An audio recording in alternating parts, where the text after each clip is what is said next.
રાજકોટમાં ભુવા પર લાગ્યો દુષ્કર્મનો આરોપ। તુષાર સિંધવ નામના ભુવા પર દુષ્કર્મનો આરોપ લાગ્યો।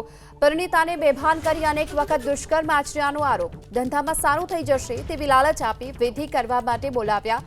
પાઠમાં પુરુષ ન બેસી શકે, પત્નીને બેસાડી દુષ્કર્મ આચર્યાનો આરોપ। ભુવાના ત્રાસથી પરિણીતાએ 2 થી 3 વખત મકાન પણ બદલ્યું। ભુવાએ જો કે મોટી રકમ પણ પડાવી લીધી હોવાનો આરોપ છે। રાજકોટના ખોખરદડ ગામ સોસાયટી નજીક આ ઘટના બની છે। આજે તેમ પોલીસે હાલ તો આ અંગે તપાસ શરૂ કરી છે।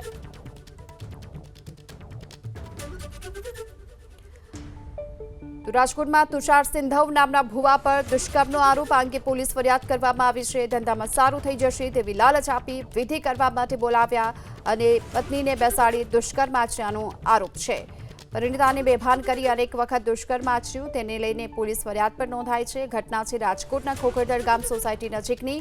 હાલ તો આજે ડેમ પોલીસે આ ઘટનાને લઈને તપાસ શરૂ કરી છે।